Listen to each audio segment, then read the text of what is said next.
bienvenidas. Es un placer volver al MOE con las charlas de ciencia. Muchas gracias a todos por estar aquí. Antes de que nos emborrachemos y se nos olviden por qué estamos aquí, las gracias hay que darlas, hay que ser agradecido. Y en primer lugar, quería dar las gracias al MOE. Lleva 25 años apostando por la cultura, no solo con conciertos todos los días de la semana, tiene conciertos en directo, sino pues, de vez en cuando tiene un circuito de charlas científicas, como son Estéticos en el Paz, las Jam Science, y Pablo es buen conocedor porque ha estado aquí ya en 2 ocasiones contándonos su placer. Entonces, gracias al MOE podemos hacer esto, que encima nos deja su sitio fuera de su horario, nos hace precio en las bebidas. Pues es una maravilla tener sitios así que, tal y como están las cosas, mejor aún, ¿no? La segunda agradecimiento que quería hacer es para Quedadas Estelares de Madrid. No sé si todos los que estáis aquí conocéis la asociación, nuestro grupo. Los que no lo conozcan, pues bueno, es una asociación, un grupo de gente que les gusta mirar al cielo, si puede ser de noche mejor, aunque por ahí tenemos a Antonio que también le da de día. Y bueno, y es un grupo pues, que se preocupa por la divulgación, os podéis acercar, os van a acoger de maravilla, a mí me acogieron en su día, sin equipos, sin conocimientos. Te acercas a una quedada, te enseñan, te dejan equipos, puedes ver, te explican, es una maravilla.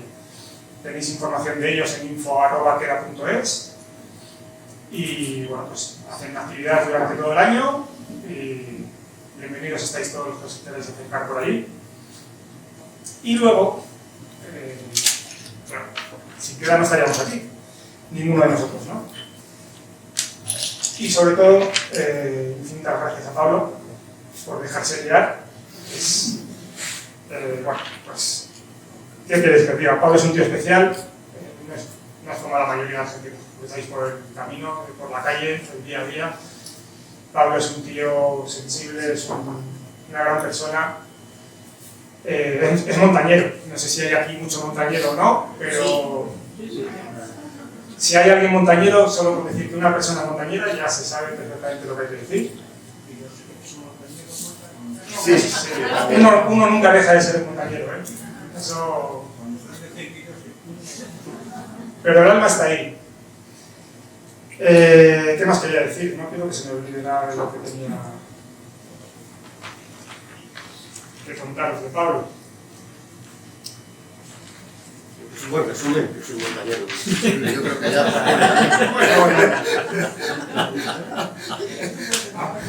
Aparte de ser montañero, como os he dicho antes con Queda, Pablo es un tío que mira al cielo de una forma especial. La mayoría de nosotros, miramos al cielo para ver las estrellas, para ver si hay una nube que nos va a mojar el coche recién lavado, o porque pasa un avión, hace ruido y miras. Pablo mira al cielo con otro propósito, ¿verdad? Sí, así es.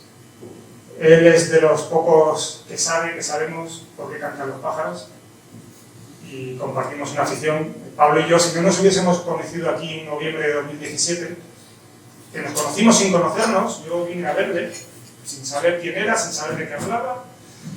Había una charla que me parecía interesante, parecida a la de hoy, y vine a verla, a escucharle.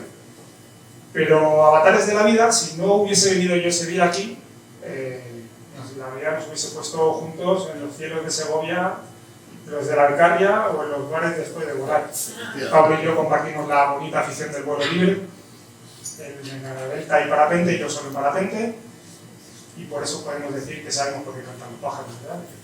Y miramos al cielo de otra forma.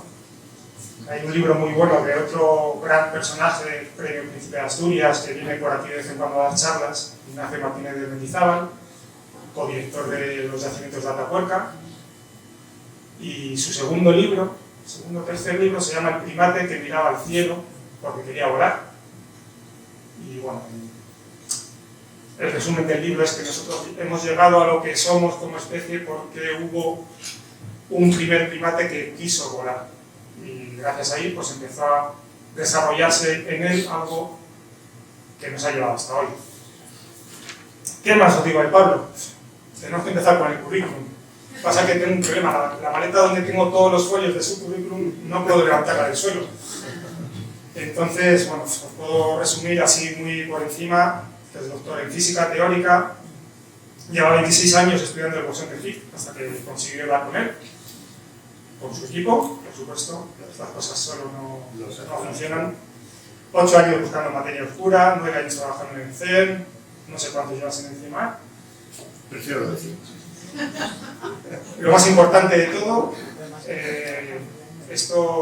Pablo es funcionario, recibe pues eso, un sueldo del Estado, estas cosas las hace de forma altruista, él dice, prefiere decir que entra en su sueldo. Él no cobra nada por hacer esto, aunque él dice que sí, que es su sueldo, pero bueno, que sepáis que está aquí, que no nos cobra ni a nosotros, ni al MOE, ni lo que he dicho antes, un tío. Y encima mi chica me trae gratis el coche, pues ya que... Poco más tengo que decir de él. Lo más importante, que sabe transmitir. Que yo vine aquí sin tener ni idea de lo que vais a oír hablar hoy y me fui emocionado, me fui entendiendo muchas cosas que parece que están al alcance de muy poca gente de la tele. Y aquí Pablo nos hace entenderlo y nos hace emocionarnos. Y solo veo una personita joven, pero Pablo es de esta gente que siembra. Y yo creo que hoy más de uno se llevará una semillita para casa que seguro que echa raíces. Así que sin nada más que deciros, os dejo con él y a disfrutarlo.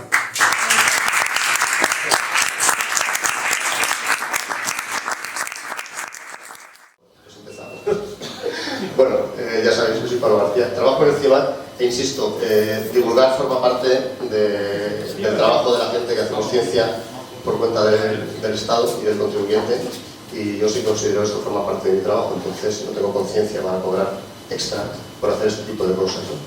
Quiero empezar la charla con una imagen a la que tengo mucho cariño, y como aquí hay mucho astrónomo y astrónoma, pues igual la conocéis, ¿vale? Es la primera imagen del cielo profundo del James Webb Space Telescope, que fue lanzado en julio de 2022. Igual que el Hubble es el icono de una generación de esos que tenemos ya unas ciertas arrugas y caras, pues espero que el James Webb será el icono de la astronomía de esta parte del siglo XXI en adelante. Pero no la enseño solamente por eso, la enseño porque es bonita y también porque condensa buena parte de todo lo que conocemos. Y cuando digo todo me refiero, esto condensa la física de partículas. Esa física que hacemos en el CERN con aceleradores, el bosón de Higgs y demás, de alguna forma aparece en la imagen, ¿de acuerdo? Aparecen las interacciones nucleares, fuertes y débiles, electromagnetismo, está ahí trabajando ahí. Pero también aparece la cosmología, que está gobernada por la fuerza de la gravedad. O sea que aquí tenemos las 4 interacciones fundamentales. Y entonces como que nos sentimos, esto es como decía Jorge, ¿no? Es como saber por qué cantan los pájaros, es muy satisfactorio. Pero nos cambia un poco el ánimo cuando nos damos cuenta de que en realidad buena parte de lo que indirectamente se veía en esa imagen no lo conocemos, ¿de acuerdo? O sea que la imagen no solamente contiene nuestro conocimiento, sino también nuestra ignorancia, que es mucho mayor que nuestro conocimiento. Si yo os pregunto qué es el universo, bueno, como sois un grupo que hacéis en general la actividad que hacéis, pues tenéis una imagen clara de qué es el universo. Habrá gente que diga que es un sitio del que se hacen fotos bonitas, no es incorrecto. Otras personas dirán que es un sitio grande, frío, oscuro y con fotos bonitas, y también tendría razón. Pero una buena parte de la gente que ha estudiado sobre estas cosas, ha visto ciertos vídeos en YouTube, podría decir que el universo es un sitio que empezó hace mucho tiempo porque hubo una explosión muy grande y las galaxias se alejan a toda velocidad unas de otras, ¿no? Y diréis, cierto, no, pues bueno, justo esta última respuesta es la más incorrecta de todas, ¿de acuerdo? Para comprender hasta qué punto hay cosas desconocidas en esta imagen, para entender el universo hay que estudiar en detalle el principal componente del universo. ¿Y cuál es el principal componente del universo? El hidrógeno, la luz, los neutrinos, el espacio-tiempo. Y esta charla va sobre el espacio-tiempo.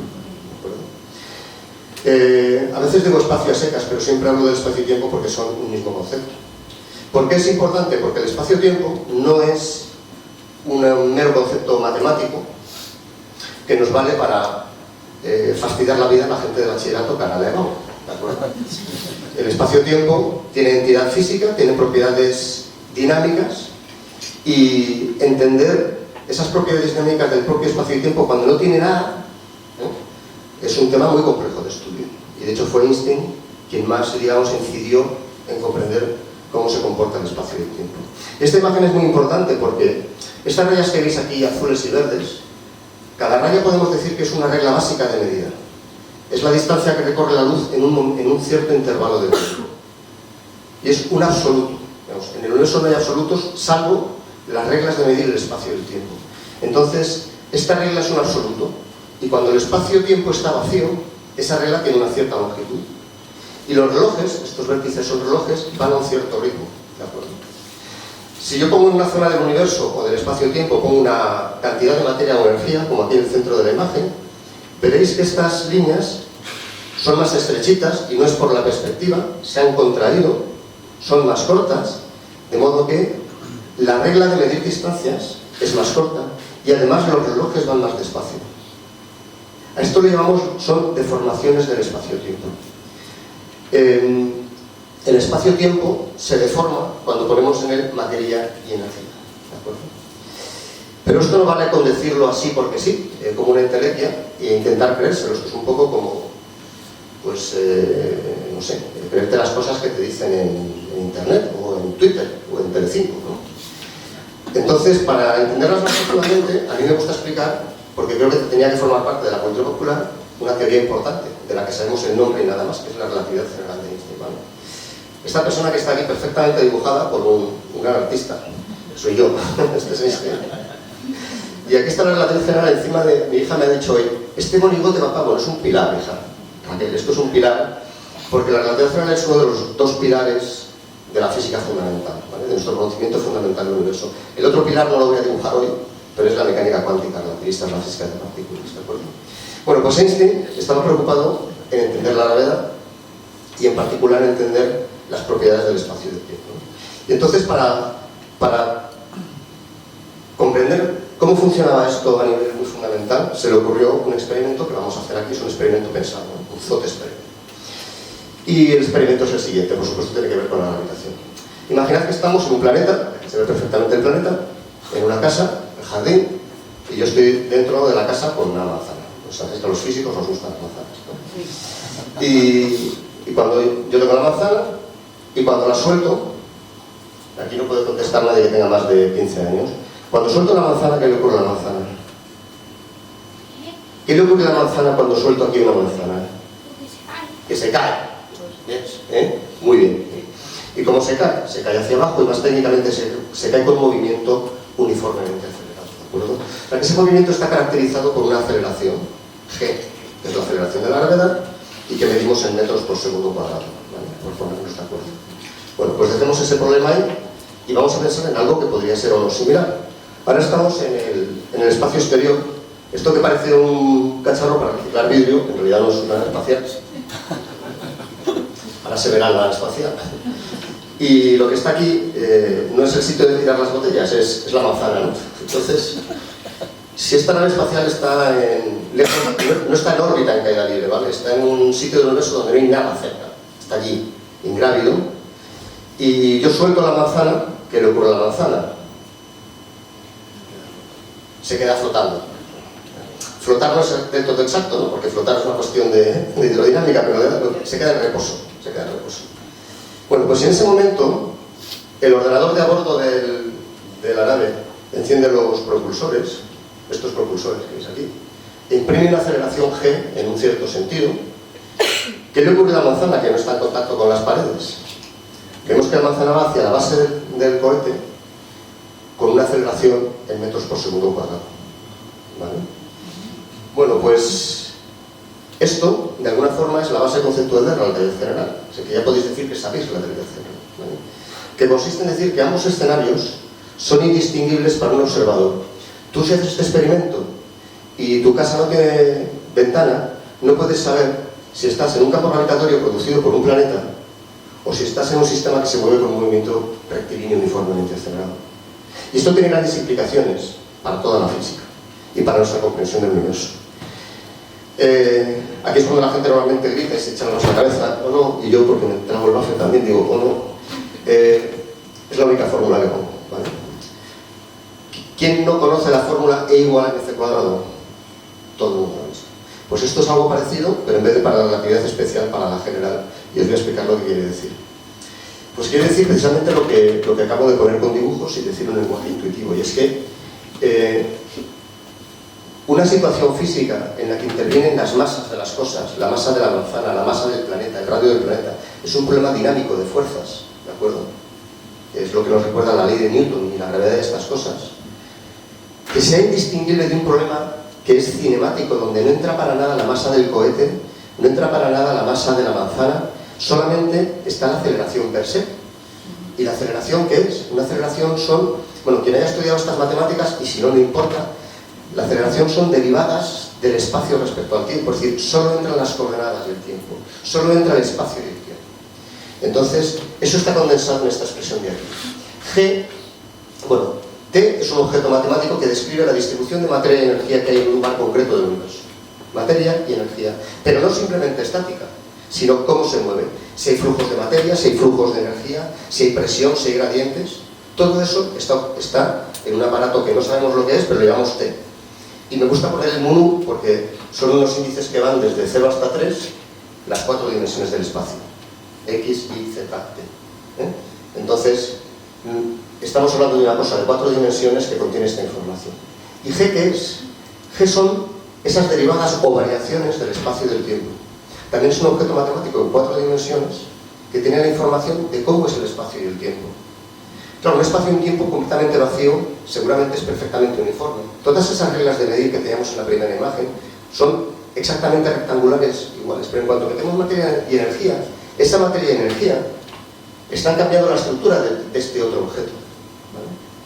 Y más importante, cuando este objeto ha cambiado su estructura y el espacio está deformado, la materia se ve, y la energía se ven obligadas a moverse por el universo siguiendo ese espacio curvo de una manera un poquito particular.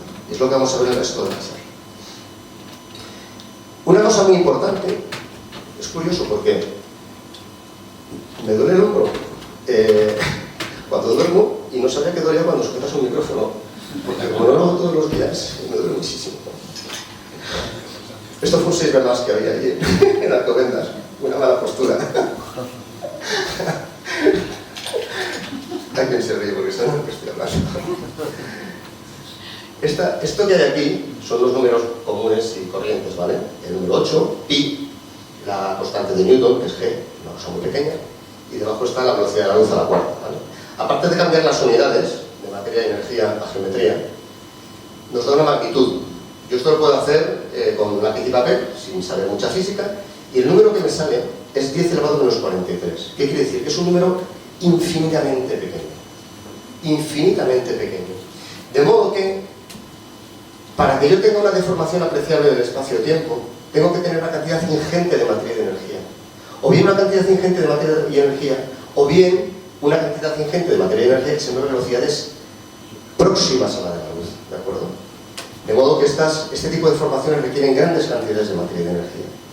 Otra forma de decirlo es que el espacio-tiempo es la cosa más rígida que existe en el universo. Es tremendamente rígido. Y solo podemos apreciar su flexibilidad a escalas cosmológicas, de cientos de millones de años luz de distancia, ¿de acuerdo? Bueno, pues ya que os he contado lo que es la relatividad general, aquí suelo hacer la broma de decir, bueno, aquí voy a acabar la charla, yo ya estoy seco, nos podemos tomar una cerveza y decir, ala, guay, sabemos lo que es la relatividad general, ¿no? Pero bueno, esto tampoco está de acuerdo con el título de la charla, así que voy a continuar y voy a decir, bueno, esto no deja de ser una teoría, efectivamente, es una hipótesis, de hecho, hasta que se comprobara. Y vamos a ver qué predicciones hace que nosotros observamos sobre el universo. La primera, digamos, bueno, no la primera, digo, históricamente no lo sé, pero una de ellas, para mí es la más importante, una predicción de la relatividad general, es que obligatoriamente el universo se está expandiendo o se está contrayendo. Es imposible virtualmente que el universo sea estático y que sea siempre, haya sido siempre como es hoy día. Porque habría que ajustar de una forma la cantidad de materia y energía, entre las cosas, con tantos decimales que eso es simplemente imposible. Entonces, en función de la cantidad de materia y energía que tiene el universo, se expande o se contrae. Y fijaros bien aquí, voy a acercar más, ¿eh? Fijaros aquí, ¿eh?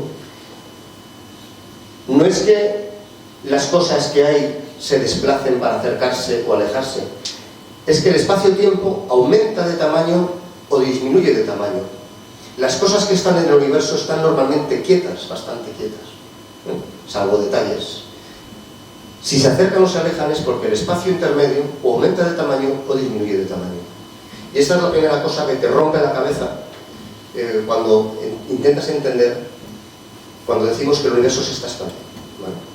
Bueno, pero ¿se expande o no se expande? Bueno, esto lo sabemos desde hace 100 años. Slipher y Hubble tomaron medidas sobre la velocidad de recesión de galaxias, que en aquella época llamaban nebulosas, y bueno, comprobaron que todas las galaxias se alejaban de nosotros, ¿de acuerdo? Entonces, en este gráfico, que no vais a ver quizá ni en la primera fila, pero os lo voy a contar, estos puntos son galaxias. En el eje X está la distancia en megaparsecs, y como aquí hay algunas personas que no son astrónomas, un parsec son 3 años luz, sin decimales, ¿vale? Entonces, esto es del orden de unos pocos millones de años luz de distancia, cosas que están bastante cercanos. Y aquí en el eje vertical, con las unidades mal puestas, por cierto, esto lo hizo Hubble, no yo, está la velocidad. Y que todas sean positivas quiere decir que todos los objetos se alejan de nosotros.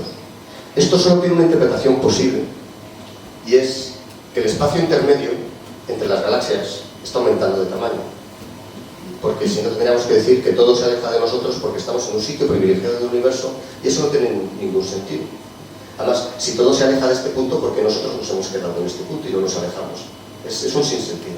Pero vamos a ver que hay más evidencias sobre este tipo de cosas. Una cosa importante, tremendamente importante, es la pendiente de esta recta. Es una ley lineal.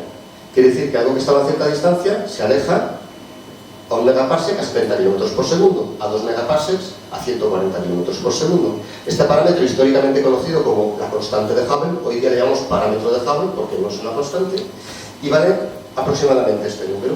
Una cosa que nos llama la atención es que esto tiene unas unidades, para quien tenga un cierto conocimiento de física o matemáticas, que es velocidad partido por espacio. Y velocidad partido por espacio es lo mismo que 1 partido por tiempo. Y dices, ostris, literalmente dices, ostris, como hay menores no puedo decir cosas más fuertes, como diciendo, cachis. ¿Ven? ¿Qué me está diciendo una constante cuya inversa tiene unidades de tiempo?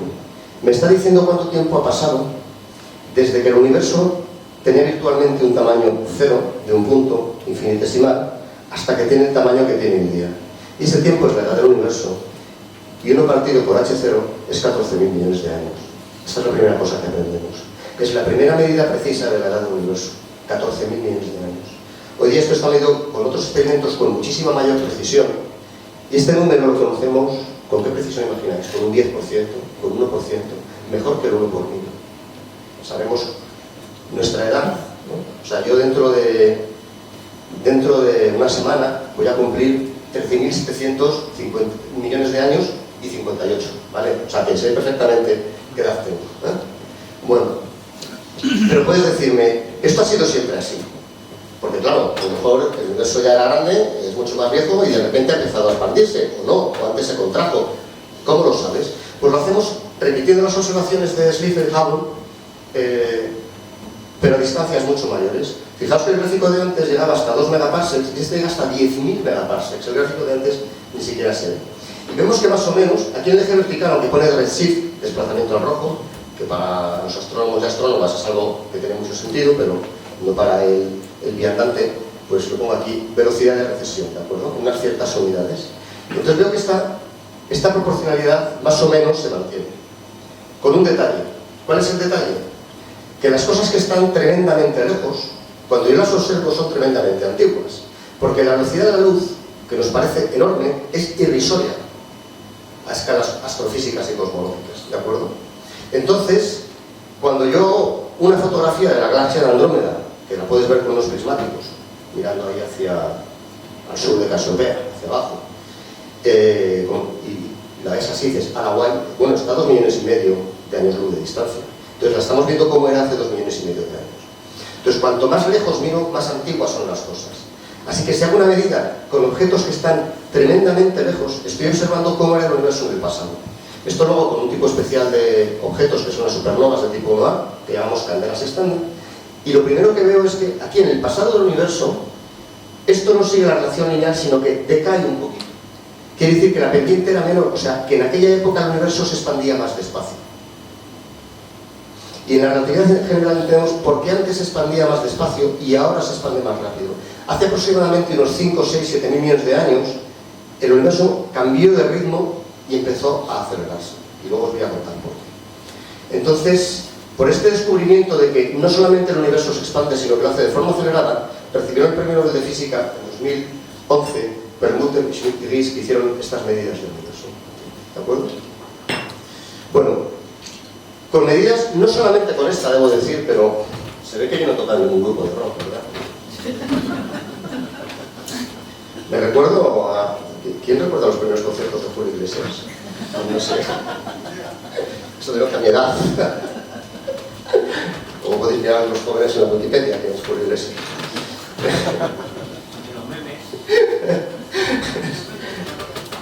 Si esta es una de las formas de saber qué contiene el universo en materia de energía, ¿vale? Entonces, si interpretamos este ritmo de expansión del universo condensado en el parámetro H0 que evoluciona a función del tiempo, en la relatividad general obtenemos cuánta materia y energía hay en el universo.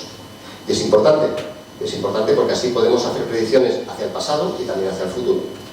Bueno, pues este donut, que es un donut de densidad, es decir, el total es, la suma vale 1, pues aquí en amarillo tengo la materia normal, convencional, de la que estamos hechas y hechos, las estrellas, las galaxias, el perro, las gardenias, todo está hecho de un 5% y le llamamos materia convencional, el lenguaje pijo, materia bariónica. Y para que no me lo pregunten, que a veces me dicen, la antimateria también está aquí en el 5%, es muy poquita, pero hay un poco, y está en este 5%. ¿Y qué es esa materia energía y esa materia oscura? Pues no tenemos, diría que ni idea, aunque sí tenemos idea, pero no sabemos cuáles son los ladrillos de esa materia oscura y de esa energía oscura. No sabemos de qué está hecha, ¿de acuerdo? Sabemos sus propiedades. Así que otra cosa que nos chapa muchísimo es que el 95% de lo que hay en el universo es de naturaleza desconocida. Y de hecho la energía y la materia oscura son dos de los principales campos de investigación en la física fundamental en nuestros días, ¿de acuerdo? Se atacan desde la astrofísica, desde la física de partículas, desde la cosmología y desde nuestros puntos de vista.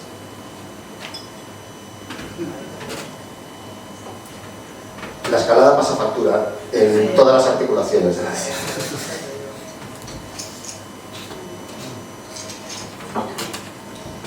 Bueno, por eso hay que tener micrófonos de los que se cuelgan aquí. Bueno,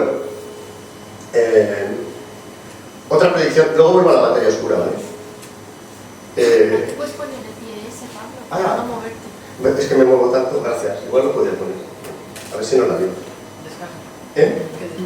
Bueno, como he dicho, otra de las predicciones que hace la relatividad general es que, bueno, aquí he dibujado un espacio plano para que sea más fácil de ver, y como las masas deforman el espacio y el tiempo, pues la luz recorre unas trayectorias que no son rectilíneas, se llaman geodésicas, ¿vale? La luz va en línea recta en un espacio plano, un espacio curvo, describe unas curvas que se llaman geodésicas. Y entonces esto hace que, por ejemplo, estrellas que veamos justo que la luz pasaría cerca del Sol, como los rayos se desvían al pasar al lado del Sol, pues podemos ver que su posición aparente es diferente si está el Sol en medio o si no lo está. Y esto de hecho fue comprobado ya en 1919 en un eclipse. Os recuerdo que la relatividad general se formuló en 1915 y bueno, pues esta es la imagen hecha por Eddington, donde se ve el Sol, la Luna y la marca, o sea, dentro de las rayitas está la marca de las estrellas, que cuando luego las comparas con las posiciones cuando no estaba el Sol, se ve que estas están como más cerca, y es porque ha desviado sus trayectorias al pasar cerca del Sol, ¿de acuerdo? Sí, ya que me lo has sugerido, Carla, voy a ser amable. No quería hacerlo yo, no porque me lo hayas dicho tú, sino porque pensaba que iba a tirarlo todo. Gracias. Está muy bien. Sí, se me oye y no lo tiro ni me caigo. lo que tienes que hacer cada vez. Sí, bueno, si no se ve bien lo tenéis que decir. Y si no lo saco y ya está. Bueno, pues esta es otra de esas comprobaciones de una predicción de la relatividad general, que me parece que es importante, pero hay una forma mucho más evidente de verlo, que es evidente y además es muy útil para hacer otras cosas que os voy a contar. Y es esta. No solamente las estrellitas que se ven detrás del Sol quedan más cerca, sino cuando tengo una galaxia muy, muy, muy lejana, como es la galaxia azul, y entre ella y nosotros hay una galaxia o un cúmulo de galaxias hipermasivo, como el espacio está tremendamente curvado por toda la masa que hay en esta galaxia que está en primer plano, pues vemos un efecto de lente que llamamos anillos de Einstein, que son lentes gravitacionales, ¿de acuerdo? Y de hecho, utilizamos este tipo de imágenes para poder medir la cantidad de materia oscura que hay. Porque aquí por un lado tenemos una idea de la cantidad de materia que hay visible, porque si sabemos dónde está esta galaxia y sabemos su luminosidad, sabemos qué masa tiene. Y por el radio de curvatura sabemos cuál es la intensidad del campo gravitatorio. Y sabemos que no cuadra la intensidad del campo gravitatorio con la materia visible que hay ahí. Y utilizamos estas técnicas para saber cuánta materia oscura hay y cómo está distribuida. O sea que el parámetro de Hubble es una de las formas de saber que hay un 27% de materia oscura, pero esta es una forma independiente de saber que hay materia oscura. Y de hecho no lo hacemos a nivel de una galaxia individual. La primera imagen que enseñé me gustaba porque aquí se ve claramente que hay... Es que si no, no puedo mover, lo siento. Lo siento por los articulaciones. Aquí veis, estos arcos son galaxias del fondo. Lo brillante que hay, esto es un supercúmulo de galaxias. Y en el fondo se ven unos arcos rojizos. Son rojizos porque están mucho más lejos y son mucho más antiguos. Y entonces, más allá de la primera fila no sé, pero yo os lo digo y me creéis, esta imagen está llena de arcos de circunferencia que son galaxias deformadas y que más o menos los arcos están todos como centrados aquí en el supercúmulo. Con este tipo de imágenes no solamente confirmamos la relatividad general, sino que podemos medir la cantidad de materia oscura que hay y cómo está distribuida. Pero sabemos dónde está la materia oscura del universo. Bueno, otra predicción de... Siento ser tan desagradable que me regalan y lo desprecio. Otra predicción importante de la relatividad general es la existencia de agujeros negros, ¿de acuerdo? ¿Qué es un agujero negro? Un objeto, no sé qué, un objeto. Un agujero negro es una región del espacio-tiempo, una región en la que la gravedad es tan intensa que nada puede salir, ni siquiera la luz, ¿de acuerdo? Por eso es negro. O sea que si caes en un agujero negro, no hay vuelta atrás, ¿de acuerdo?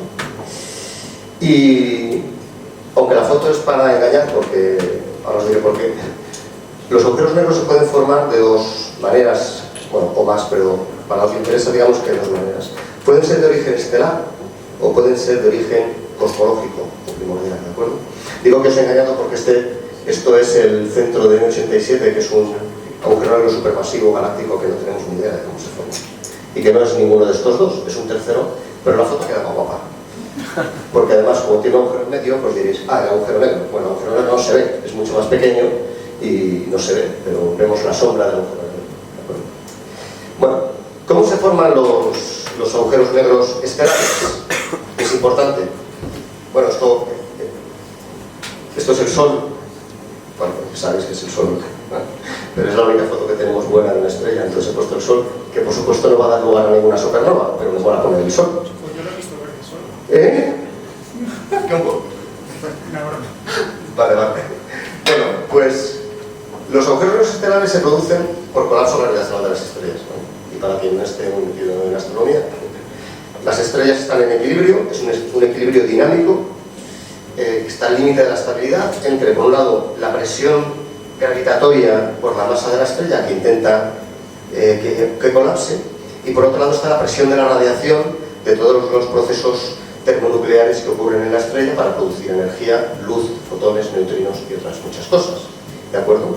Pero cuando una estrella pasa por una fase en la que acaba un cierto combustible, pues se queda sin esa presión de radiación y colapsa. Y en función de la masa de la estrella pueden pasar varias cosas. Puede dar lugar a, cuando colapsa, se contrae mucho lo que hay en el centro, aumenta mucho la temperatura, empiezan a producirse unas reacciones termonucleares tremendamente intensas, son uno de los fenómenos más violentos que conocemos en el universo, y eso sí que es una explosión al uso termonuclear, contrae el núcleo muchísimo, y produce un objeto ultracompacto.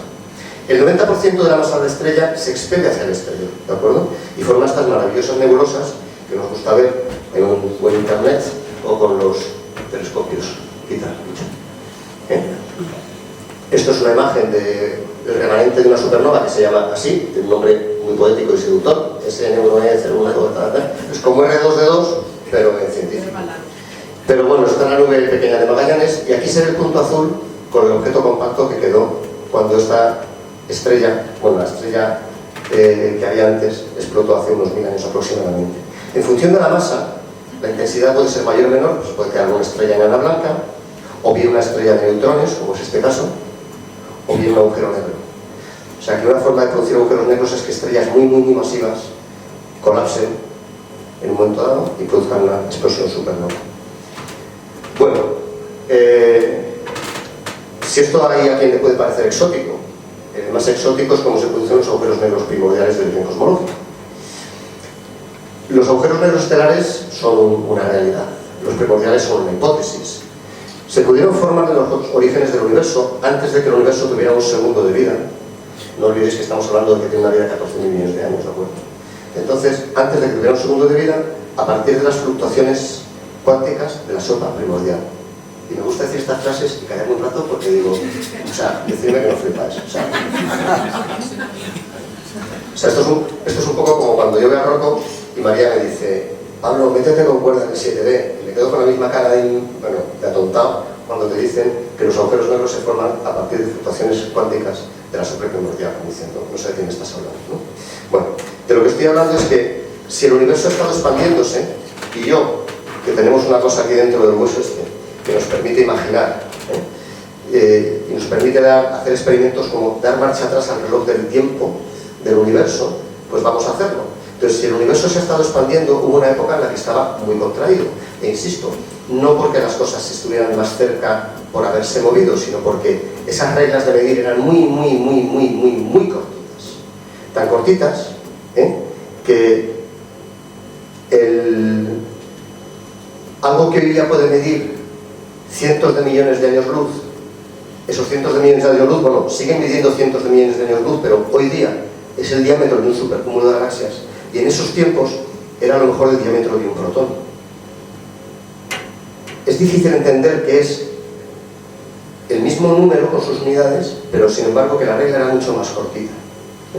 Y eso nos cuesta porque nosotros, cuando vamos a la papelería y compramos una regla de 30 centímetros, todas son siempre iguales, ¿vale? Con el universo no pasa lo mismo.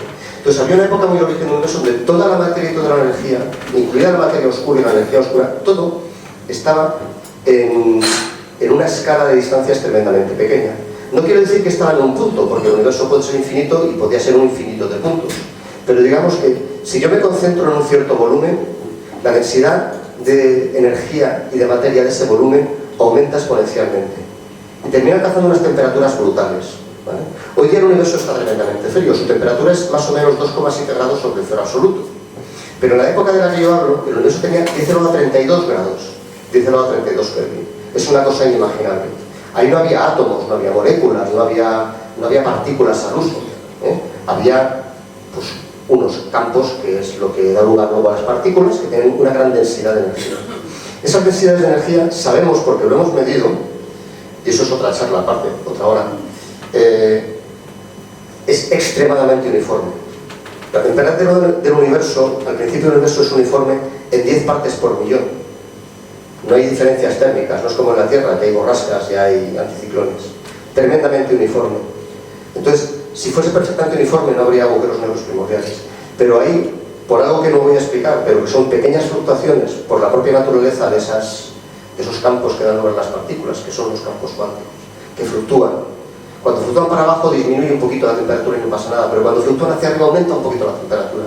Y si esa fluctuación, que puede ser de la magnitud que sea, es demasiado elevada, puede colapsar formando un agujero negro.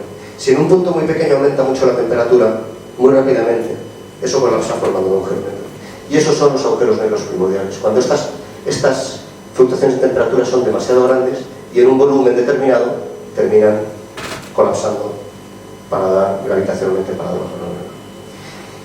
Si esto es así, o sea, esto es la hipótesis, pero si esto ocurrió, debió ocurrir masivamente en todo el universo. Y tendría que haber una gran densidad de agujeros negros primordiales. Pero esto no deja de ser una hipótesis hasta que no los detectemos. ¿Cómo los detectamos? Bueno, pues debo deciros, para quien esté cansado o cansada a estas alturas, que en realidad la charla empieza ahora, hasta aquí era la introducción. Es un buen momento para irse, porque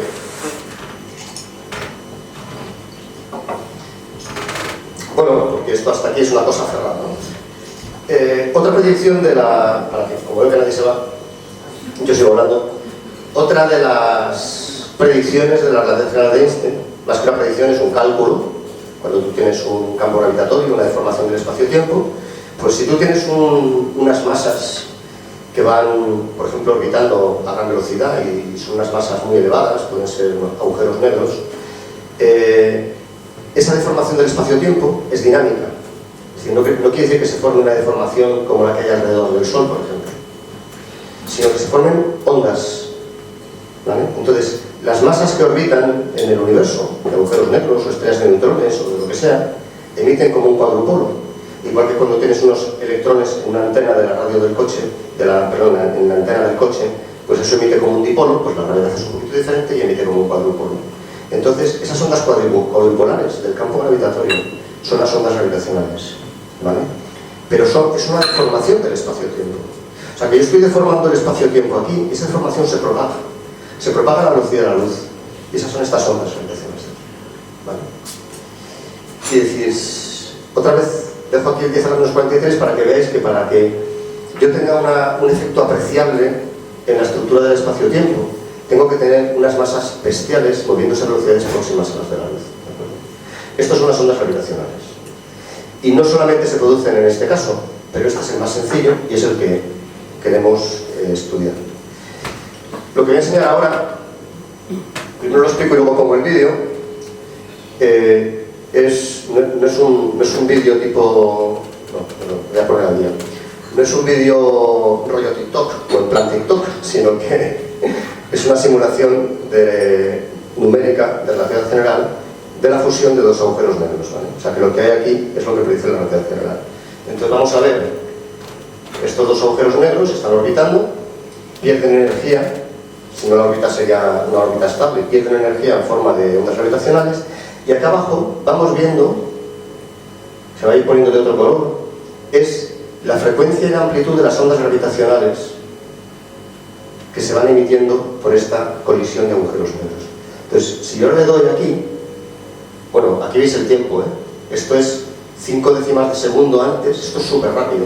Entonces, aquí veis la deformación en colores y en forma, la deformación espaciotemporal, donde están los agujeros negros, entre medias es mayor, la parte azul es más tenue, y al fondo veis unas bandas moradas y azules que se alejan, que son las ondas gravitacionales. Como os digo, como van perdiendo energía gravitacional, los agujeros negros no tienen órbita estable, sino que se van acercando y en un momento dado se tocan. Y cuando se tocan se forma un nuevo agujero negro, ¿de acuerdo? Y el nuevo agujero negro, veis aquí la deformación brutal del espacio-tiempo, esto tiene lo que se llama, estas son las famosas singularidades, ¿no? Es interestelar. Una singularidad, esta es la singularidad. Entonces se forma un agujero negro que es simétrico, que sigue deformando el espacio-tiempo, pero ya no lo hace de forma dinámica, porque es simétrico. Entonces, esa deformación simplemente es estática, se queda ahí, y al fondo veis cómo se van las últimas ondas gravitacionales que se produjeron en este momento, y ya no tengo ondas gravitacionales. Tengo una deformación y estas... ¿Qué pasa? Que si esta deformación del espacio-tiempo llega a la Tierra sufre un fenómeno de abombamiento como un melón, porque las reglas de medir, cuando pasa la deformación espaciotemporal, cambian de tamaño y de forma, y los relojes se adelantan y se atrasan, ¿de acuerdo? De modo que nosotros estamos constantemente siendo vapuleados por un continuo de ondas que serían como ondas de sonido, que son las ondas gravitacionales de fenómenos violentos en cualquier parte del universo. Unos son de origen astrofísico, como este que acabo de enseñar, otros pueden venir de origen del universo, del Big Bang, y un largo etcétera, ¿de acuerdo? Y ahora la gran pregunta es, si la magnitud de esto es 10 a la menos 43, ¿se puede medir? Bueno, pues eso es lo que intentamos. Y quiero poner otra vez aquí la forma esta de lambda para que os quedéis, no la voy a volver a explicar, pero quedaros con ella en la cabeza, ¿vale? Si nosotros fuéramos capaces de tener un aparato para medir ondas gravitacionales, iríamos viendo cómo en función del tiempo nos llega una deformación espaciotemporal que va variando con esta amplitud y con esta frecuencia. Y además, por ejemplo, relacionado con la figura anterior, cómo cambia la amplitud y la frecuencia con el tiempo nos da información, por ejemplo, de las masas de los agujeros negros y de a qué distancia ocurrió esta colisión de agujeros negros. Y ahora veréis por qué os digo esto. Bueno, pues hace décadas, esto lleva ya más de 50 años intentándose conseguir, se están construyendo aparatos para detectar ondas gravitacionales, porque, insisto, esta es una predicción de Einstein de hace pues, más de 100 años. Utilizamos un interferómetro, que ahora pondré el vídeo en marcha, pero para que no se nos escape, tengo un emisor de láser, como este, pequeñito, pero en vez de verde es infrarrojo. El láser da una lente que separa el haz en dos y hace dos recorridos, le voy a dar ya.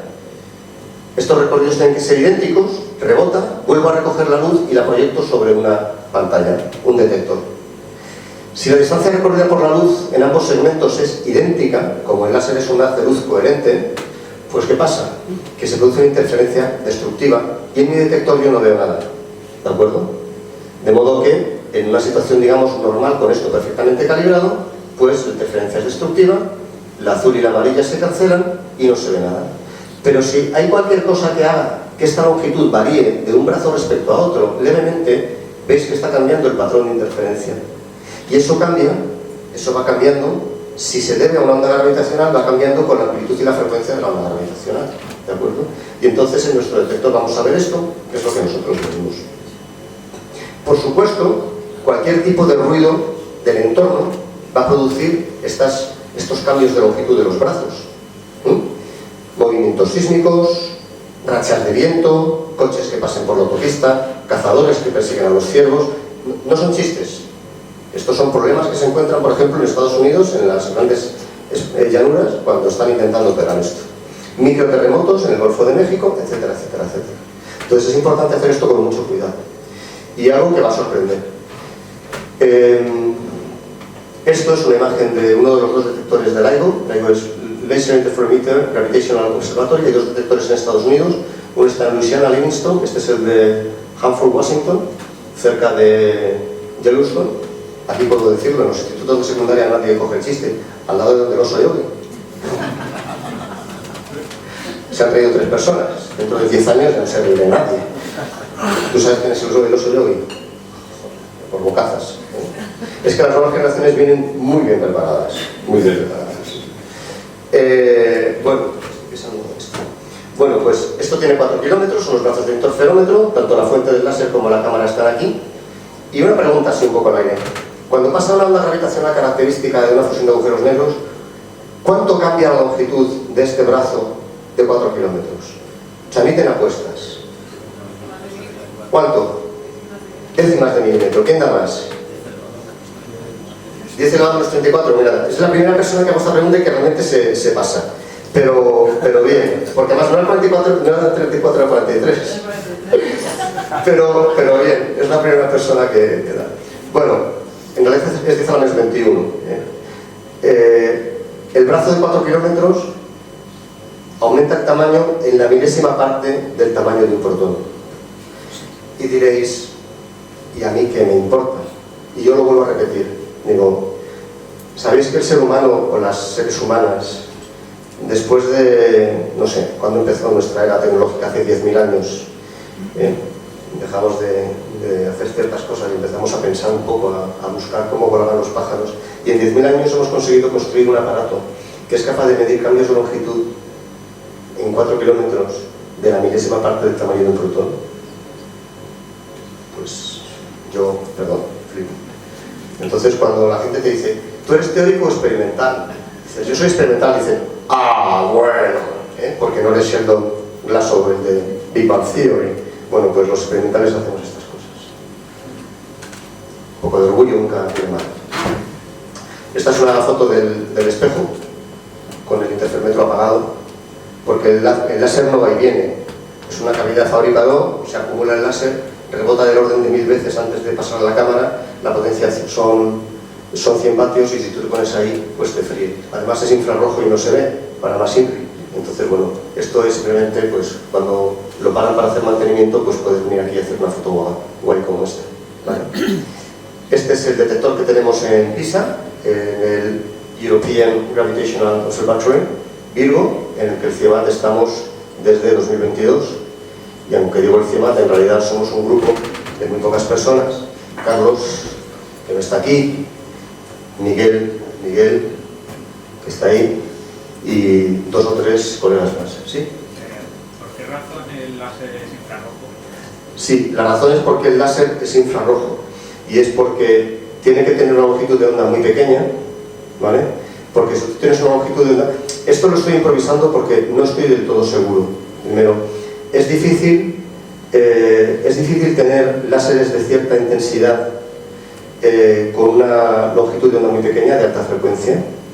La energía almacenada es mucho mayor, el calentamiento de los espejos es mucho mayor, y luego, cuando quieres hacer la interferencia, si la longitud de onda es muy pequeña, es más difícil, digamos, porque está todo más apelmazado. Pero una de las cosas importantes es el hecho de que tú estás torpedeando el espejo, ese espejo que he enseñado antes, que pesa 40 kilos, el láser lo mueve a escala cuántica. Y ese pequeño movimiento es mayor que lo mueve la onda gravitacional. Entonces, tenemos que tener mucho cuidado con la potencia del láser para no mover excesivamente el espejo. Estos espejos están colgados de un sistema hipercomplejo. Es un péndulo invertido con 7 etapas de amortiguación para que los movimientos del suelo no afecten. Ahora sí tú ves movimientos sísmicos, ¿de acuerdo? Pero incluso la propia luz del láser hace 2 cosas. Lo mueve, porque la luz empuja, ¿no? Y por otro lado lo calienta. Y cuando lo calienta, cambia el radio de curvatura del espejo. Y entonces, si cambia el radio de curvatura del espejo, lo estás desfocalizando. Y si lo desfocalizas, ¿qué pasa? Que tu cavidad resonante de Fabry-Perot, tu cavidad resonante óptica, se va al garete. Entonces, tienes que tener mucho cuidado en cómo calientas el espejo y hacerlo de manera uniforme, y además tienes que minimizar el impacto de ciertas cosas. Y una de ellas es cuánto empujas el espejo cuando le das con el láser. Por ejemplo, ahora que queremos tener mayor sensibilidad, ahora vamos a estar tomando datos un año más, haremos una parada para hacer una actualización importante que nos llevará un par de años. Y queremos aumentar mucho la potencia del interferómetro. Entonces, para aumentar la potencia, lo que tenemos que hacer es aumentar mucho el peso de los espejos. El espejo este de 40 kilos se va a cambiar por uno de 100 kilos, para contrarrestar el hecho de que estamos aumentando la potencia del láser. Parece impensable decir que porque tú le pegues con un láser a un espejo, el espejo se va a mover. Pues es lo que pasa, ¿de acuerdo? Y entonces con el infrarrojo minimiza esas cosas. Seguramente hay una razón más técnica que yo no te sé explicar, y entonces tendría que mirarlo. Creo que tu pregunta es muy buena. Tardaré 5 minutos más en acabar la charla. Me gusta que me hagan preguntas por el medio porque tengo una excusa. Bueno, son 18, me quedan 12 minutos. Bueno, pues... ¡tachán! Esta es la primera observación, la primera detección en la historia de la humanidad de varias cosas. De una onda gravitacional. Aquí pongo lo que esperábamos. Aquí pongo lo que hemos registrado en uno de los detectores de LIGO, en Hanford, en el norte. Aquí está la de Livingston, en el sur, y aunque podéis decir que no es idéntica, porque hay efectos instrumentales, se parece bastante. Hay una ondulación de baja amplitud, baja frecuencia, y en un momento dado empieza a aumentar la amplitud y la frecuencia y luego se apaga. Y además, cuando ponemos una encima de la otra, vemos que son idénticas. ¿De acuerdo? Esto nos sirve para descartar ruido. Y además, si pongo esta curva blanquita, la adapto a lo que yo he detectado, puedo obtener estos parámetros de masas y energía liberada. La masa de esta forma de señal es característica de fusión de agujeros negros. Si hubiese sido otro tipo de evento, una explosión supernova, un pulsar, cualquier otra cosa, la forma es diferente. O sea que, si nosotros vemos esto, es fusión de 2 agujeros negros o de 2 estrellas de neutrones. La masa, en este caso, fue de 36 y 31 masas solares. ¿Vale? Y el agujero negro resultante no tenía 67 masas solares, tenía 63. ¿Dónde están las otras 4 masas solares? Es la potencia que se ha perdido en ondas gravitacionales. Pero además nos dice a qué distancia se produjo esta. Y esto se produjo a 1400 millones de años luz de distancia, ¿de acuerdo? Yo esto no sé si se puede hacer en mar. Oye, te pedí agua, pero te puedo pedir café, ¿eh? ¿Tienes las verdes esas guays de Alhambra? Qué morro, ¿no? Es que me estoy animando. Me va a bajar de yo, joder, no. Gracias. ¿Eh? Está muy bien, gracias a tu santo.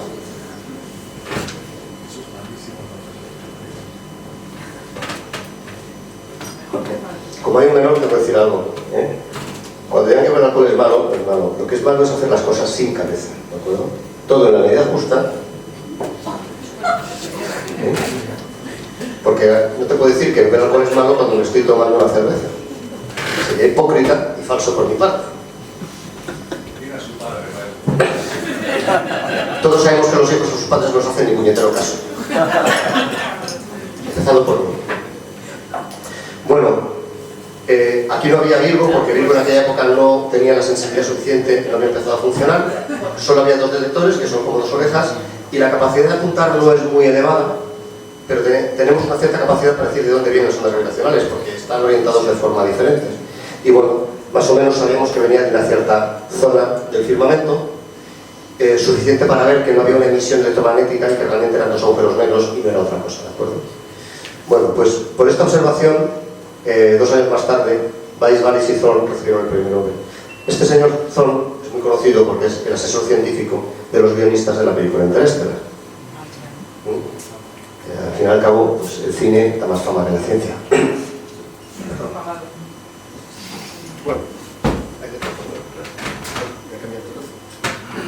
Bueno, pues no hemos observado una sola fusión de agujeros negros, hemos observado todas estas. De izquierda a derecha están en orden de masa creciente, en el eje vertical es una escala así logarítmica, masas solares, y aquí, para que lo entendáis, vemos, esta es la que os acabo de enseñar, de 2015, en 14 se tiene en 2015, los 2 agujeros negros iniciales están aquí en masa, y cuando se fusionan, dan lugar a este de aquí arriba. O sea que hemos visto estas fusiones en gran cantidad de ocasiones. Y estos naranjas no son agujeros negros, son estrellas de neutrones, que es algo así como un agujero negro que no ha llegado a ser porque no tenía suficiente fuerza, entonces ha quedado un poco a mitad de camino. Bueno, ¿qué hay importante en este gráfico? ¿Y qué tiene que ver con la materia oscura y con los agujeros negros primordiales ahora que estoy acabando la charla? Pues que sabemos por la astrofísica que hay dos zonas que llamamos las brechas de masa. No se ve ninguno porque este es el gráfico oficial, pero ya os digo extraoficialmente que tenemos 2 o 3 candidatos. Ahí lo dejo. No lo pongáis en las redes sociales, por favor. Borra la grabación. Esto es como cuando dábamos charlas de bosón de Higgs, que contábamos los secretos y luego pedíamos que por favor no los revelaran, lo cual es una estupidez. Bueno, y lo último que quiero contar, porque ya habéis tenido una gran paciencia, no he visto ningún bostezo. ¿Puedo sentar?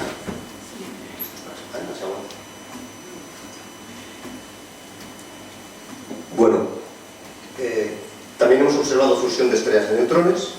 Una estrella de neutrones, para quien no lo sepa, es un objeto tremendamente compacto, no tanto como un agujero negro, y la fuerza gravedad es tal que ha hecho que los protones y los electrones se fusionen dando lugar a neutrones. Y como los neutrones son neutros y no tienen carga eléctrica, no se repelen. Entonces tú tienes una especie de tarta de queso, ¿vale? De tartas de queso de las que le gustan a Samu. Es un chiste para los escaladores. Escaladoras. Y es una cosa tremendamente compacta. Tiene la densidad nuclear, tiene la densidad de núcleo atómico. Es un objeto enorme con la densidad de núcleo atómico, es una pasada. Bueno, pues el 17 de agosto de 2017 observamos la primera y única hasta la fecha fusión de 2 estrellas de neutrones en la periferia de esta galaxia, NGC 4993, en la constelación de Hidra. Fotos antiguas nos dicen que ahí no había nada, pero cuando hacemos fotos después de haber visto las ondas gravitacionales, tenemos emisión ultravioleta, emisión infrarroja, emisión de radio, y aquí veis cómo van llegando los diferentes pulsos desde que hicimos la observación de ondas gravitacionales. Para si no lo veis, primero pone, bueno, GW obviamente es Gravitational Waves, ondas gravitacionales, Gamma Rays, que llegan también muy prontito, y luego ya empiezan a llegar los rayos X, ultravioletas, óptico, infrarrojo, radio, etcétera, en un periodo de días. Por esto sabemos que no son agujeros negros, porque emiten luz. Bueno, esto es tremendamente importante porque al poder observar no solamente ondas gravitacionales, sino en todo el espectro electromagnético, podemos hacer una cosa que se llama astrofísica de multimensajeros.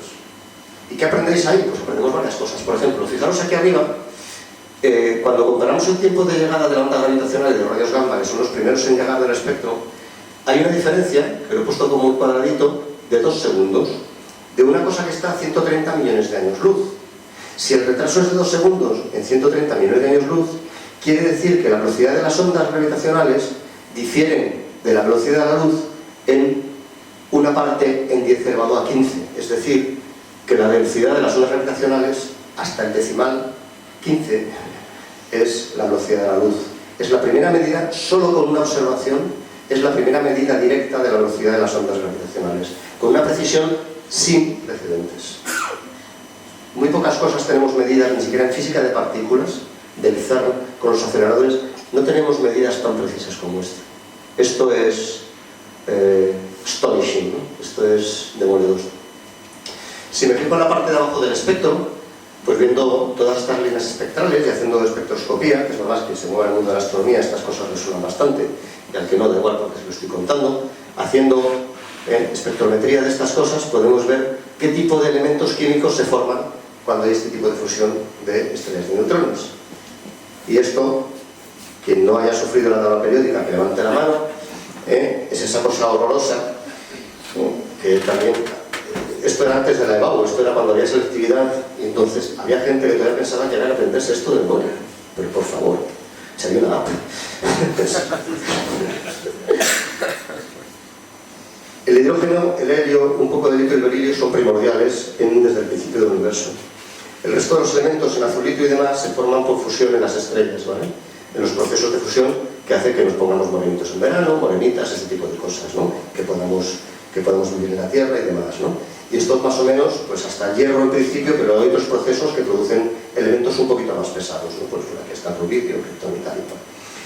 Hasta el otro día era una incógnita cómo se producía el resto de los elementos químicos. Nadie sabía de dónde venían. Se sabía que no venía del centro de las estrellas. Y hoy día sabemos que están aquí en amarillo, que, bueno, salvo unos que son más oscuros, la gran mayoría de los elementos pesados, que forman parte de la Tierra, de nuestros elementos, de nuestra evolución, porque muchos de ellos son radiactivos y han favorecido la evolución de las especies por mutaciones genéticas y demás, vienen de la fusión de agujeros negros. Y quien tenga una visión más frívola de la realidad, pues el oro, el platino y la plata de nuestras joyas viene casi exclusivamente de la fusión de agujeros negros. Cuando dicen que somos polvo de estrellas, no solamente eso, sino que es que buena parte de lo que tenemos a nuestro alrededor es polvo de estrellas de neutrones, ¿de acuerdo? A mí esto me parece bastante bueno, poético e impactante. Bueno, y acabo con un par de transparencias. Cuando digo acabo es que me quedan 2 o 3 minutos. ¿Y cuál es el futuro de la detección de ondas gravitacionales? Pues tenemos una cierta sensibilidad con los instrumentos actuales, vamos a seguir tomando datos hasta 2030 aproximadamente, seguramente unos años más, pero ya estamos preparando los nuevos instrumentos para la siguiente generación, que son los de tercera generación. Por alguna razón los que tenemos ahora son los de la segunda generación, no tengo ni idea de cuáles serán los de la primera generación. Y entonces en Europa estamos planteando construir un cacharro que se llama el Einstein Telescope, que consiste en 6, en vez de tener 2 interferómetros son 6. Bueno, aquí pongo un triángulo, pero de hecho debo decir que a fecha de hoy no está claro si va a ser un triángulo, como en el dibujo, o forma de L, como los que tenemos ahora. El caso es que va a ser 10 veces más grande que el que tenemos ahora. Y en Estados Unidos van a construir el Cosmic Explorer, que sí que va a tener forma de L, como LIGO, y en vez de 4 kilómetros, los brazos van a ser de 40 kilómetros. Esto no es simplemente decir, venga, vale, multiplico por 10, me llevo el espejo 10 veces más mejor, lo pongo allí y ya está. Esto requiere un desarrollo tecnológico importante en todas las áreas. Óptica, electrónica, mecánica, ingeniería, etcétera, etcétera, etcétera, ¿vale? No contentos con eso, esto ya hay un prototipo, se está construyendo un interferómetro para ponerlo en el espacio, que es LISA en Spanglish, Laser Interferometer Space Antenna. Es un proyecto de la ESA. Pongo la NASA aquí porque me hace mucha gracia. Al principio, hace unos años, estaba la NASA y se salieron porque carecía de interés el proyecto. Pero a partir de 2015, que hubo una detección de ondas gravitacionales, se han vuelto a interés y quieren entrar otra vez en el proyecto. Pero es un proyecto europeo que consiste en tener 3 naves espaciales formando un triángulo.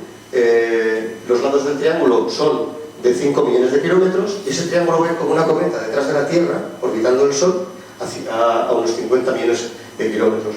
Como esto es mucho más grande, el tipo de física que puede hacer es muy diferente. Esto está pensado para ondas gravitacionales de muy baja frecuencia. Por ejemplo, estudiar los núcleos de los galácticos activos y otro tipo de procesos. Pero al final lo importante es que vamos a tener varios instrumentos que, operando conjuntamente, nos van a permitir llegar a cosas cuyas señales son mucho más débiles. Son más débiles porque la propia emisión es más débil, pero además porque se han producido mucho más lejos y se han ido atenuando por el camino. Las ondas se atenúan, va cayendo la intensidad como un partido por la distancia al cuadrado. Entonces, necesitamos una gran sensibilidad para llegar más lejos, pero llegar más lejos, ¿qué quiere decir? Es llegar más atrás en el tiempo. Y este gráfico, que es una línea temporal, nosotros estamos aquí a la derecha, en el present day, y este es el momento ese donde empezó toda esta historieta. Pues actualmente podemos ver cosas que están más o menos a una distancia de 4.000 millones de años. Este es un billón imperial, y es lo que podemos medir ahora, pero podremos ir mucho más hacia el pasado, llegar a una época en la que ni siquiera se habían formado las primeras galaxias, creemos. Y es lo que llamamos los tiempos oscuros. O sea que con los nuevos instrumentos seremos capaces de adentrarnos en esos tiempos oscuros y hacer cosmología y astrofísica con ondas gravitacionales. Y bueno, voy a terminar preguntando qué hemos aprendido para que, como han sido muchas cosas y es imposible interiorizarlo todo, pues un resumen, ¿no? Esto es como en el telediario, ¿no? Que después de las noticias se cuentan otra vez lo que pasa, como lo hacían antes. Bueno, una cosa importante es que el universo lleva expandiéndose 14.000 millones de años, y además cada vez lo hace más rápido, y cada vez más rápido, salvo que algo inesperado ocurra, y no parece que vaya a ser así. Otra cosa que hemos aprendido es que si, pensando que conocíamos toda la materia y energía del universo, nos sentíamos insignificantes ante tan intensidad, pues ahora que sabemos que somos solo el 5% de una miseria, pues somos mucho más insignificantes. Así que bueno, pero vamos, lo importante es que sabemos que hay mucho más ahí fuera de lo que nosotros sabíamos que existía. Y para mí más interesante es que ese 95% es tremendamente enigmático. Y esto aquí me puede parecer algo negativo, pero para mí es positivo. Porque antes, ya que hemos aprendido por qué cantan los pájaros, ahora tenemos que aprender qué es la energía de la materia oscura y cómo esto va a cambiar el futuro del universo. Otra cosa que hemos aprendido es que el ser humano, no se puede decir, el ser humano y la ser humana es capaz de conseguir cosas increíbles y medir las perturbaciones del espacio-tiempo. O sea, esto es un poco como... A mí esto me pone los pelos de punta como cuando fui a ver la Capilla Sixtina, por ejemplo, que me tiré una hora intentando averiguar si aquellas pinturas eran en 2 dimensiones o en 3 dimensiones. Si no lo conocéis, merece la pena. Un día que no vaya nadie, no sé a qué hora de frío, a las 6 de la mañana, porque es sobrecogedor. Entonces, cuando tienes esa imagen de que eres incapaz de concebir algo y lo estás viendo y lo podrías tocar, y entonces hasta dudas de tus sentidos, pues es la misma sensación que tengo cuando pienso que el ser humano ha sido capaz de medir las perturbaciones del espacio-tiempo en ondas gravitacionales, ¿no? Y a mí eso, para mí esa es la razón de hacer este trabajo, tener este tipo de sensaciones. Y lo último es que a partir de ahora observaremos el universo y no solamente con instrumentos ópticos como estamos acostumbrados, sino escuchando esas ondas de sonido que son las ondas gravitacionales y que me gusta llamar los sonidos del silencio. Y muchísimas gracias por vuestra infinita paciencia.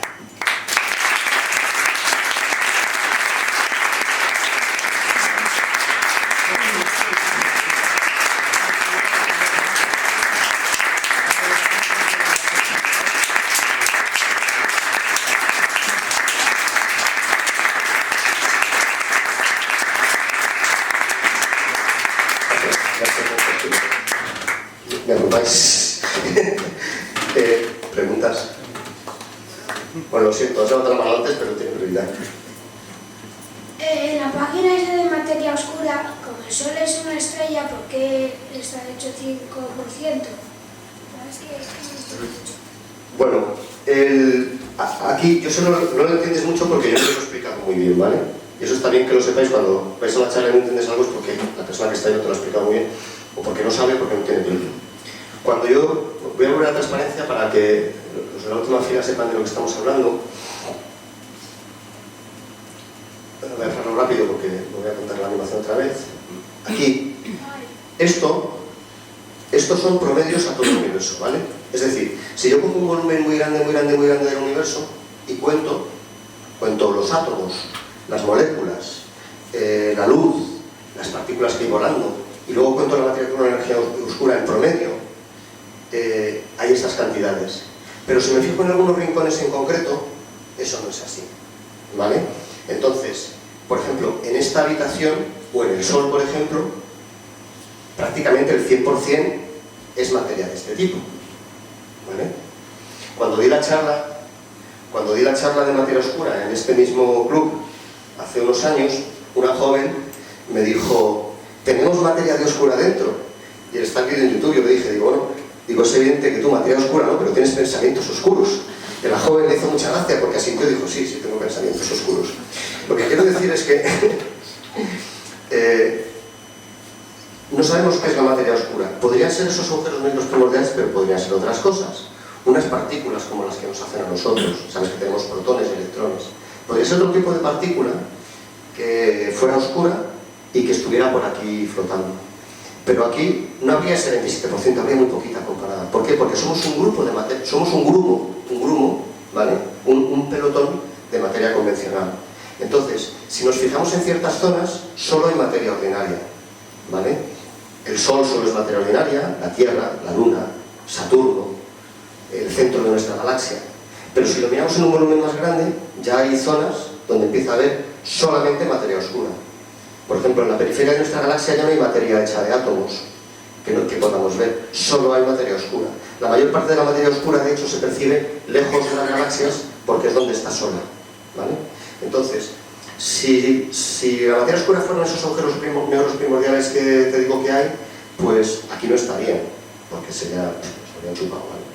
Pero si fueran esas partículas exóticas que te digo, que son como unos electrones, pero que no tienen carga y que no podemos ver, podrían estar pasándonos a través. De hecho, ahora mismo, esto parece exótico, pero en el universo hay muchísimas partículas parecidas a estos electrones que tenemos, o a las partículas de luz que vienen de los focos o del Sol, y hay partículas que nos están atravesando y que ni siquiera nos enteramos. Ahora mismo hay billones con B de partículas que cada segundo te están atravesando y no te enteras. Entonces, hay otras cosas que no podemos ver. Así que la explicación es esa, que cuando hablamos de estas cantidades de la transparencia es en volúmenes muy grandes que solemos llamar de escala cosmológica. ¿Qué escala cosmológica quiere decir? Volúmenes muy grandes. Esencialmente, una escala para que tengas en la cabeza, nosotros utilizamos como una regla de medir los 150 megaparsecs, que son 450 millones de años luz. Entonces, pensamos en términos de esferas que tienen un diámetro, son ficticias, están en nuestra cabeza. Son esferas que tienen un diámetro de 450 millones de años luz. Y si ahí lo cuento todo, ahí están las proporciones. Ahora, si me voy a un sistema solar, ahí no se cumple. ¿Vale? Sergio. ¿Los equipos siempre se encuentran escuchando? ¿Perdona? ¿Los equipos que estamos siempre están escuchando? Bueno, hay periodos de observación donde tú intentas estar todo el rato observando, que suelen durar del orden de un año y medio, depende un poco.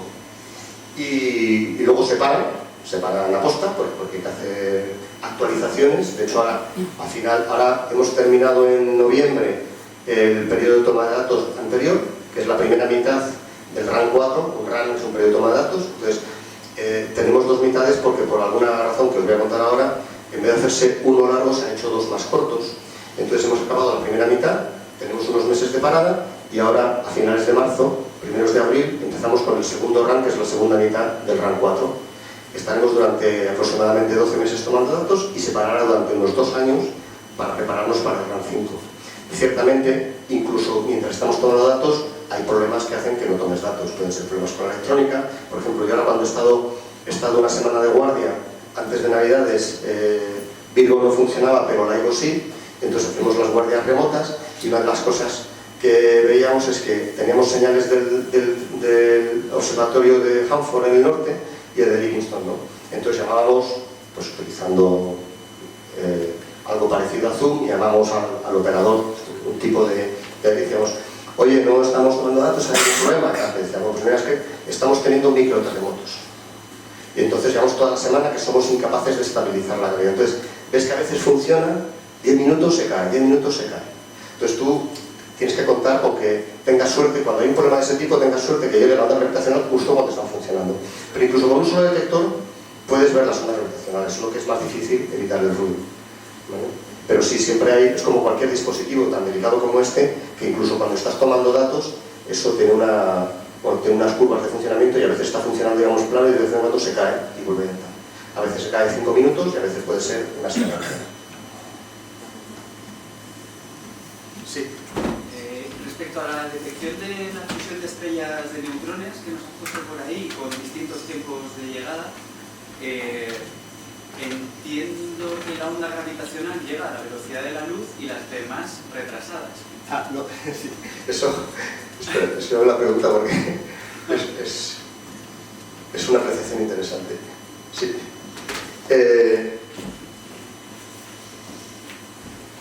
Aquí, salvo la primera línea, todo es luz y todo va a la velocidad de la luz.